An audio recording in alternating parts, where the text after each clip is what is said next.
Assalamualaikum warahmatullahi wabarakatuh. Di kesempatan kali ini kita akan mendiskusikan tentang pendahuluan. Bagaimanakah pendapat kalian tentang dakwah pada era saat ini atau di era 4.0? Psikologi adalah ilmu pengetahuan yang mempelajari tingkah laku manusia dengan menggunakan metode-metode observasi secara objektif seperti rangsangan ataupun stimulus dan jawaban respon yang menimbulkan tingkah laku manusia. Dan jika kita mengacu pada psikologi dakwah, berarti psikologi dakwah ini adalah ilmu yang kita pakai atau ilmu yang mempelajari atau berusaha menguraikan dan mengendalikan tingkah laku manusia yang berhubungan dengan proses dakwah. Di mana dengan psikologi dakwah ini kita bisa melihat apa-apa yang menyebabkan perilaku manusia ataupun apa-apa yang tersembunyi atau tersirat di balik perilaku manusia yang terlibat di dalam proses berdakwah. Nah, sekarang kita melihat dakwah di era 4.0 ini tentu saja tidak lepas dari sosial media juga.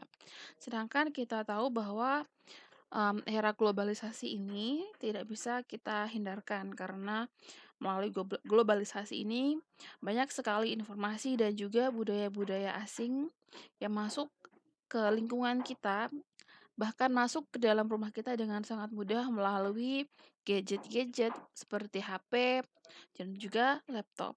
Padahal bisa jadi informasi ataupun budaya asing yang masuk ke dalam rumah kita ini adalah sesuatu yang sangat berat ataupun bisa menjadi saingan berat dari dakwah Islam karena kita mendapatkan banyak sekali gempuran dari negara asing dengan berbagai macam budaya dan juga paham-paham yang mereka berikan secara ringan di dalam media-media seperti video, gambar ataupun tulisan-tulisan.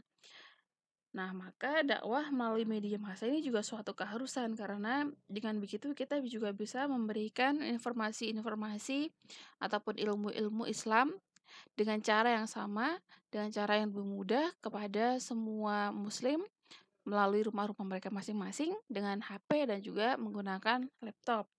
Karena dengan adanya dakwah dan juga kombinasi menggunakan sosial media seperti media internet, ada juga Facebook, ada Twitter, YouTube, IG, dan juga banyak sekali. Seperti yang kita ketahui bahwa kita bisa menemukan banyak sekali akun-akun dari para ustadz yang tersohor di Indonesia ataupun dari luar negeri. Kita bisa mendapatkan tausiah dari beliau hanya dengan cara memfollow akun sosial media mereka dan kita bisa mendapatkan ilmu-ilmu Islami dari para guru kita. Nah, jika dakwah biasanya kalau zaman dulu ketika sosial media belum begitu terkenal, dakwah ini dilakukan secara berkelompok ataupun secara langsung ya. Jadi dakwah itu hanya akan berkumpul atau hanya terhenti di kelompok yang berhadapan dengan dai tersebut atau ustadz dan ustazah tersebut. Nah, ketika dakwah ini dilakukan secara langsung tentu saja cara penyampaiannya akan berbeda karena ketika beliau ini berdakwah akan disaksikan secara langsung, beliau juga berinteraksi secara langsung dan mungkin tidak ada yang ingat untuk merekam kalau zaman dulu ya seringnya ya. Nah, sedangkan kalau saat ini dakwah ini tidak hanya kita bisa lakukan secara langsung ataupun secara interpersonal di mana dakwah ini hanya dilakukan pada saat itu saja. Tapi sekarang dakwah ini bisa dipadu-padankan dengan sistem komunikasi ataupun sosial media.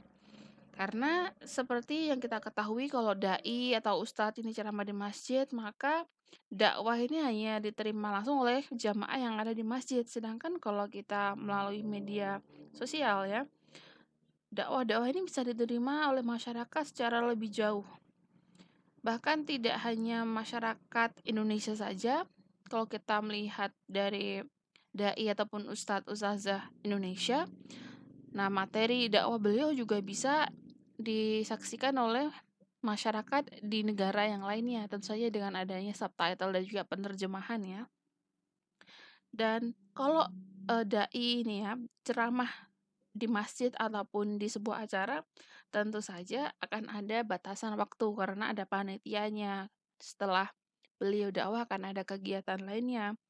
Nah, tapi kalau secara, sosial media tidak akan ada yang memotong karena itu adalah kegiatan pribadi beliau. Beliau sudah memang mengestimasikan waktunya sekian untuk online ataupun untuk menyajikan materi tersebut dan kita sebagai, penikmat atau sebagai penonton, sebagai audien, kita me bisa melihat dakwah tersebut baik saat itu juga ataupun kita bisa tinggal aja klik aja watch later, jadi kita bisa lihat nanti-nanti kalau kita sudah punya waktu.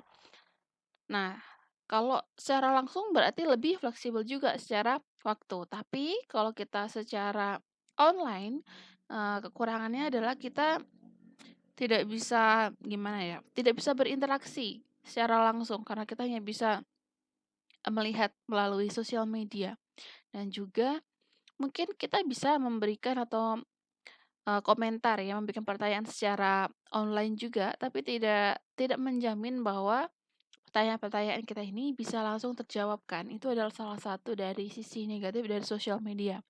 Selain itu juga kalau kalau sosial media ini bisa dipotong-potong ya, bisa dipotong-potong juga bisa di-merge atau digabungkan kembali sesuai dengan keinginan dari si pengolah data ini. Bisa digunakan secara positif tapi juga bisa dilakukan secara negatif kalau dia berusaha buruk atau memiliki intensi yang buruk seperti itu.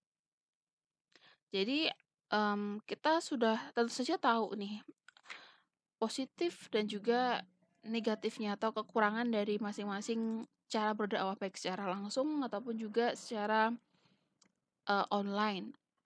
Karena yang pasti, mau secara online ataupun offline, yang penting adalah materi dakwah yang tersampaikan itu seperti apa.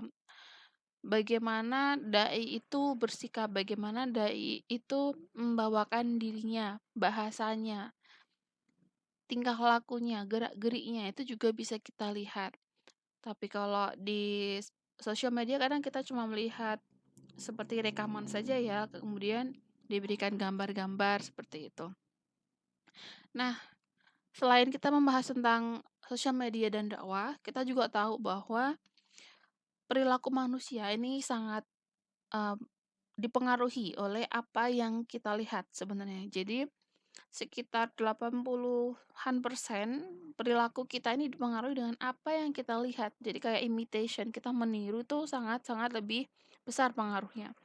Dan 11% setelahnya adalah apa yang kita dengar dan 6% adalah gabungan dari stimulus yang kita terima dan dalam beberapa persentase ini, hal ini bisa membentuk kepribadian kita ataupun kepribadian masyarakat, terutama generasi-generasi muda ini yang paling gampang ataupun paling suka berinteraksi melalui sosial media. Jadi, kalau misal kita sedang menggunakan sosial media, kita harus lebih berhati-hati dan juga lebih bijak ya, mana-mana channel yang sekiranya memberikan dampak positif terhadap kita, mana-mana sekiranya sosok-sosok dai yang muncul secara online ini, manakah yang memang syar'i ataupun manakah yang ustadz ustazah yang otodidak. Tentu saja kita harus paham betul dengan perbedaan itu. Bagaimana cara kita mengetahuinya? Tentu saja kita harus tahu dulu kredibilitas dari masing-masing dai tersebut. Nah, sekarang untuk selanjutnya kita akan melakukan diskusi. Di sini saya memberikan beberapa pertanyaan, silakan disimak ya. Untuk soal diskusinya, saya memberikan 5 soal, bisa menjawab satu-satu ataupun dua sekaligus dengan cara menuliskan nama dan NIM-nya. Untuk teman-temannya boleh memberikan respon ataupun memberikan dukungan, saran, kritik terhadap jawaban yang diberikan oleh temannya. Dan jangan lupa kalau mau menanggapi berikan nama dan NIM juga. Yang pertama, bagaimanakah dakwah ustadz ataupun dai sekarang ataupun ustazah sekarang? Mungkin ketika kalian masih kecil, mungkin ingat bagaimana ketika kalian ikut pengajian dan bagaimanakah dengan dakwah yang zaman sekarang ini dengan adanya sosial media yang ada di mana-mana. Apakah ada perbedaan ataukah sama saja? Yang kedua, Sebutkan satu contoh tokoh yang Anda sukai metode dakwahnya. Nah, ini untuk nomor soal 2 dan 3 bisa kita gabung.